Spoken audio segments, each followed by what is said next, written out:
What's up, traders? April 8th, Monday, start of a new week here in springtime. However, the market's starting to feel a little bit like summer. And what do I mean by that? I just mean that summertime is historically known to slow down. Not as much volatility in the markets this morning, which kind of makes it feel that way. So with that being said, you can probably guess I didn't take any trades today. I actually didn't even feel like I missed any trades today. There was just nothing to trade. There was a few tickers, Zine, AXSM. I didn't have shorts available for them, and they were the only ones that really moved this morning.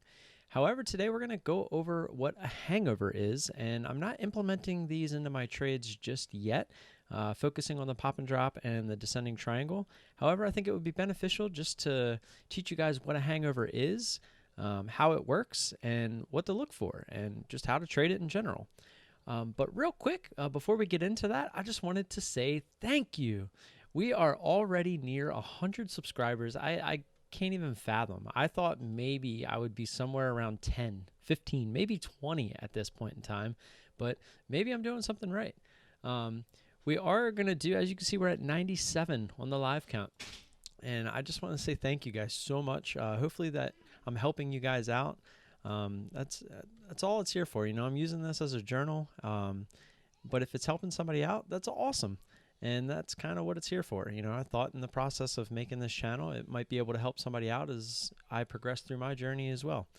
So with that, I just want to let you guys know that there will be a giveaway. I'm going to hopefully announce it tomorrow for the 100 sub mark.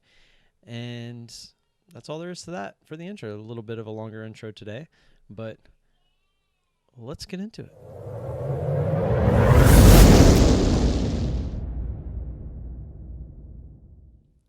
All right, traders. So I'm pulling this right from the ISW website. These are the scanners that I use. I know I haven't talked about them too much. You see them in my videos. I pull pretty much every single trade from the ISW scanner. This is the one that you usually will see on my screen. However, today we're going to be looking at ones that are usually on this one, which is the bear scan watch list. Now, the bear scan watch list, it's basically taking stocks that have most likely overextended themselves and they're looking like it's time to reverse to the downside. Now, usually when this happens, you're looking for what's called a hangover. Now, a hangover, they often, I'll just read it right off of here, they often occur the day following a big bullish run on an extremely overbought ticker. Many times, the hangovers present itself with three variants. It can be a small pop out of the gate, then a green to red move, and hangover commences. This is the most common scenario and easiest to trade. The second one would be it immediately snaps support and heads lower. This is also fairly common for hangovers, but slightly harder to trade as you must aggressively add into the weakness, sometimes even in the pre-market. The third option would be parabolic out of the gate, and then it fades. Now, this isn't as common, but certainly does happen, and if your trade plan should account for this as a possibility. So basically what that's saying is if you get in the pre-market, you need to account that it might go parabolic out of the gate. So how you trade it based off of that is up to you. So first, we'll just look at the pop and fail. So in this scenario, the ticker has a little to no pre-market activity and then has a little pop before it goes green to red and fails. So as you can see over here, she pops out of the gate just a little bit, and then she goes green to red, and she fails the rest of the day. So down here on the second example, same thing. Almost no pre-market activity. She gives a little pop out of the gate right there, and then goes green to red and fails. Another example, a little pop out of the gate here, finally goes green to red, and she fails. So that was three pretty good ones.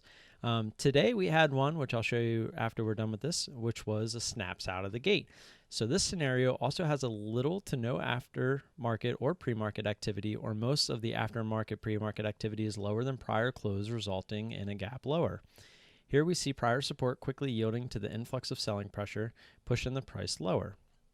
So as you can see, this had a big run the day before. There was little to no pre-market activity, or after hours for that matter. And then sure enough, right at 9:30, she just snaps down. Like, she starts it, she kind of pops a little, probably just people covering, and then bam, she snaps completely off. Another example, this was actually, you had to see the move earlier, up, up, up, up, up, and then there's little to no pre-market, after hours or pre-market activity, and she actually gaps down and then just snaps right out of the gate. And I mean, real quick, we'll take a look at that, what I'm talking about. So on CHRS, that was kind of what happened here. She had a decent move, but then she gapped up big in the after hours. But if you notice on that gap up, she tried to keep going. However, she started to come down in the after hours on Friday. And then this morning, if you notice, she actually gapped down. Pretty much no volume to speak of here. She tries to maybe go back up, but then starts fading back down. I mean, that's a prime candidate for a hangover to snap right out of the gate. And sure enough, look at what she did, just right out of the gate. So, I mean, that was pretty textbooked if you ask me. And I would say this was a miss, but this isn't what I'm trading right now, you know, even though it looked great. And this was actually alerted in the chat room by one of our key awesome leaders. But, you know, he's not doing alerts, you know, he just lets us, you know, in on his possible trade ideas here and there. He's not at all asking. He actually tells you not to follow because you shouldn't. You should be learning this on your own and trade at your own risk. So, but as you can see, based off of what I just read you off the site, I mean, this is pretty textbook. Little to no after hour or pre-market volume. She starts fading down and bam, snaps right out of the gate.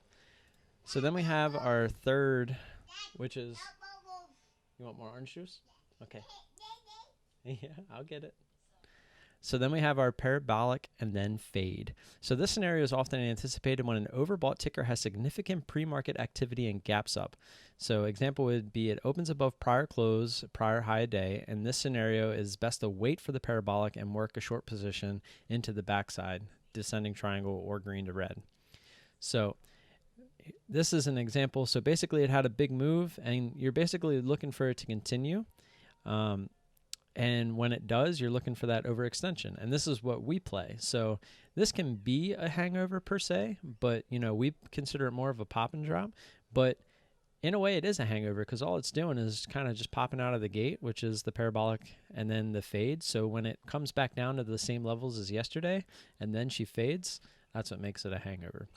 You know, the pop and drop would be, say we got over here and then she pops back up and then we're playing that drop. So, you know, this specifically could be almost considered, you know, two strategies within one, but, you know, it gets the point across.